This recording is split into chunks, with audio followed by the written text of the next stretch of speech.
Hello, everybody. Welcome back to this new episode. I'd like to introduce my new guest today, Andrea Lim. Andang, I want you to introduce yourself, what you do, just a small background of who you are. Hi, everybody. My name's Andrea. I'm Nico's cousin. So, yeah, I live here in the States. I'm a nurse now, and I have two kids, and I have two full-time jobs. Not two full-time jobs. I'm sorry. I have two jobs. Um, and just being busy and loving life now. Good job. So yeah, to everyone, this story is kind of a bit heavy. So I want Andang to be the one to share her story and her life, her journey. So Andang, I want you to begin wherever you feel comfortable. Let's start your story. So, I was born here in the States, but both my parents are Filipino. So just kind of, you know, living the American life, you think that you have everything, but, in all reality, just things happen. Being in a Filipino family, just you're not, you're not, I don't know how to it's like the cultures are different, I was raised Filipino American. Yeah. So anyway, there's just a clash of cultures. I had lived in the Philippines. You remember, cuz when I was Yeah. there for 2.5 years, and Yes. Yes. I was struggling living there, going to school there. But there was a whole nother story going on, underneath all of that. Yeah. Um, so, like I said, I've come a long way. I've struggled a lot. At the age of 9 years old, I Yeah. was molested by my own father, from 9 until I was 17. And so I just, I didn't know. I didn't know what to do from there. I just felt very helpless and I had lost my voice. Yeah. Um, yeah, so that was just kind of, where do you go from there? Anyway, so 17 years old, that's when it stopped finally. My mom had caught him. Um, and so from there, my parents ended up sending me to the Philippines. And um, I just kind of, my whole life was turned because Yeah. yeah. um, I had a boyfriend like at the age of 16 who I thought was my first love and first everything. But it was just all for the wrong reasons because I was just so, I don't know the words, but You were lost. I was lost. Yeah. Yes. What I thought was love really Yeah. wasn't love. Yeah. So, yeah, So I think basically, just sorry. So basically, with that happening to you, how do you think your mindset changed now from when you were younger? Now that you're all grown up, do you think it's something that, really, it's something that shouldn't happen to anyone, not to, especially when you were 9. So how do you think it affected you mentally, physically, emotionally? so, like I a thought I was promiscuous. I thought like, I was, one of those streetwalkers, Mm-hmm. I'll keep it PG. Yeah. But, I just thought I just felt dirty, Yeah. like how gross. Yeah. Um I've never done drugs. But I was just kind of depressed and down. Um people would tell me, like family members, "Oh, Andrea, you gotten so fat," because I'm a big girl, I'm Yeah. heavy set, but it's also kind of in our genes. Yeah. Hakuya. Yeah. Um, we're just heavy set women. Um, but I think it's just what made me feel good was food. Mm-hmm. And I think that was my drug. So I had used food to kind of comfort me Yeah. because, I couldn't go to my mom about, hey, so and so is doing this. Yeah. I couldn't talk to her about that. Um, and it was just kind of like I was just angry, why me? Yeah. Um, so yeah. I think also God gives you things in your life that only you can handle. Um, so looking back, I think it is just kind of faith that kept me going and having hope and being just kind of, looking on the positive side of things. That's good that you still have that sort of sense of hope, faith, even with going through that, especially at a young age. So, for someone who might be going through what you went through, what do you think they should hold on to? Do you think what are some things like you think you could share to them mentally, emotionally? Like what words of sort of wisdom or light can you share? A, you're never alone. B, you can always there's always someone that has gone through your path. you know um uh a lot of people are kind of scared to talk about being sexually abused. Yeah. Like I was so afraid, but now I think going through what I've been through, learning there is really a lot of people that have gone through what I have, Yeah. unfortunately. But Unfortunately, yes. it's just kind of, now that I'm hearing stories on the news, school faculty, coaches, Mm-hmm. they're doing this to kids Yeah. now in 2026. Yeah. It's a crazy world nowadays. Mm-hmm. So it's like I want people to know, you know don't be afraid. you know um there's hotlines, there's people that you can always talk to. And as of most recently, I even found out that I so when I was 2000, what was that, 10, when Okay. I went to the Philippines, I lived in the Philippines. Like I was just promiscuous, and I was, before I had left in 2013, I was even pregnant and didn't even know it. Yeah. So I didn't think that I could have kids. Just kind of very, you know, I was just very down. Yeah. Now that I have kids of my own, now it was more of, I don't want anybody doing this to my kids. That's true. So that's kind of gave me um, the courage to stop this person. I even changed my last name, Mm-hmm. a whole new look on life, a fresh start. Yeah. Um, and then I think looking back now, I think because I had found out last year that my ex had did so to my daughter, did the same thing that my father did to me, my ex did to my daughter last year. And it was a custody battle. Yeah, you didn't even know that. Yeah. Oh shit.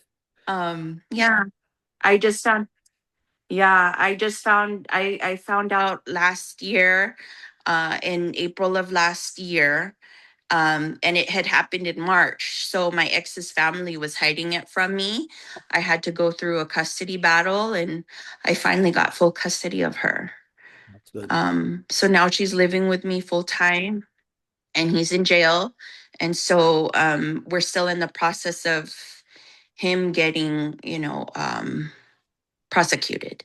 Yeah. So I think now looking back, I think God gave me the strength to, God gave me this, that what I know now, so that I can help my daughter go through the healing process of all this. Yeah. Yeah. That's good. So, okay, moving forward. So that was one aspect of your life that you went through, and I know there's so much more. Do you want to expound on this some more, or you want to go to the next chapter of your life? So yeah, like I said, just moving forward, I ended up, going to school. I was working, Mm-hmm. and I finally did it. So now I'm a nurse and I'm happy, and just kind of things are looking up. That's good. That's good. That's good. So, I mean, there's something I wanted you to share also. I mean, regarding about being a single mother. In that aspect, how do you think you can what do you think you can share as a single mother? I mean, your experiences, how it helped you grow, what lessons did you learn during the time of being a single mother of two? Everything you could share about, I mean, to people who are going through the same thing, who are lost, who are experiencing single motherhood and don't know how to manage and juggle business, working, life, parenthood, things like that. I think it just takes a village, it takes a village to raise your family, and I think that's kind of who I lean on, is family. When I was working graveyard shifts, Mm-hmm. my mom was taking care of my son. I was going to school 3 days out of the week. The other 3 days I was going to school, and I only had one day off, and that one day off I was spending with my kid. So you just kind of, day by day, and it's only temporary. Yeah, So that's yeah. good. That's good. So, okay, this is also another dark thing that I would like you to share. I mean, about losing your brother. I think it's also something that I think is very evident, especially there in the States. I know it doesn't happen much here in the Philippines, but there it's something that is a sort of a big issue of what happened to to my cousin, your brother. Would you like to expound Yeah. on that So experience?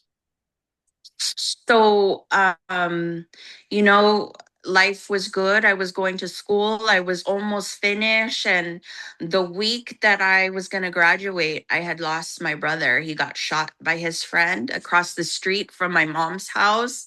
And um, I was just so devastated. But, you just kind of have to move forward. Life goes on, whether, your loved ones are there or not. And I feel like, you just have to. My brother, we were looking through his belongings, and there was a letter. Mm-hmm. And I think that's kind of what kept me pushing. So my brother's words were, stay pushing, stay grinding, and stay blessed. Mm-hmm. And so that's kind of the motto that I live by now. I'm thankful that I'm not on drugs. I'm not addicted to drugs. Yeah. I have, I just, there's so much more for things to look forward to. That's good. That's good. I mean, like I said, it's awesome that you're grounded in faith, grounded in how where you stand, even after everything you've gone through.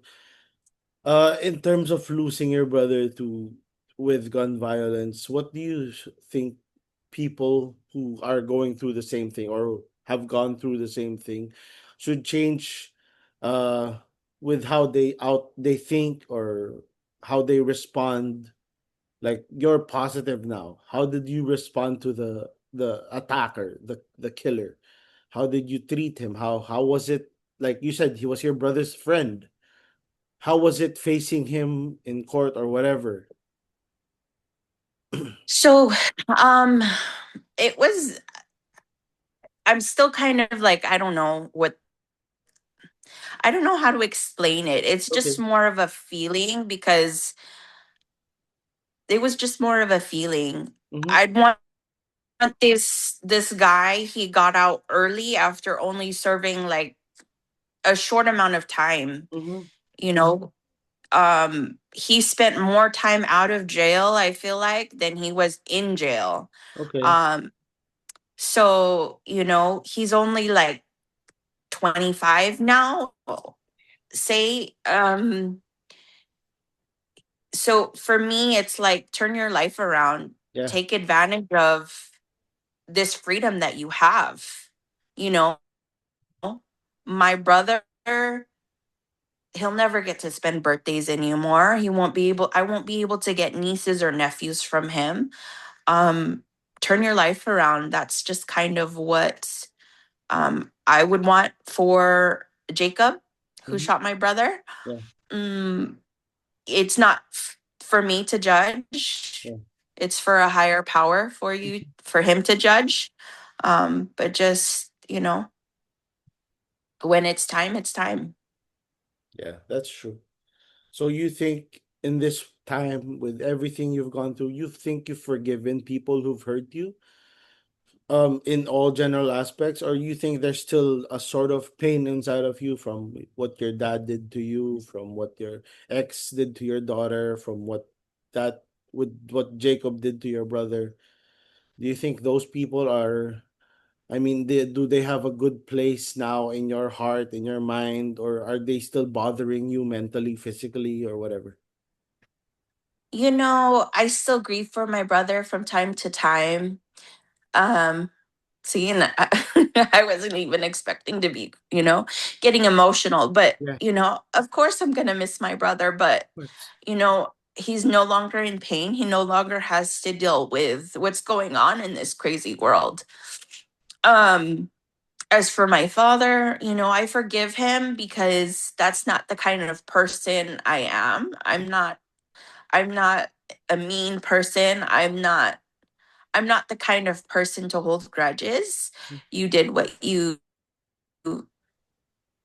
a sick person. He was sick in the head. He Yeah. got his help. Is he still in my life? No, Mhm. because I don't need that negativity around me. Yeah. Um I just don't need that negativity around me, and I don't want him near my kids. Yeah. Um to where I believe now he couldn't even he couldn't even live life here, continue life here in the States. Yeah. So he moved elsewhere. Okay. Okay. That's good. That's good. Sorry I got you emotional. Oh no, it's okay. It's okay to cry. Yeah, I know. It's okay to cry. I'm really happy you got to share this journey of yours. It's an awesome story. Do you have any before we end this, do you have any messages to people who might be going through the same thing, or even a little hint of what you went through, like just some words of hope, like your message, your final message to people who might be going through the same situations? It's never your fault that this had happened to you. Um, just look at the bright side of things. And it may be hard now, but this is temporary. You got this. Um, and you're never alone. You can always reach out to Nico or Kuya Nico, myself. There's always people around that are there for you. Yes, indeed. Thank you so much, cuz, for sharing your story. I hope this reaches someone. This is very impactful. I mean, we didn't want to go into every detail of her story, but I hope she shared her story well enough, and I hope someone understood and has something to get from their story. Thanks, Anda, again. Thank you for joining Thank me this you. episode. Bye. Bye.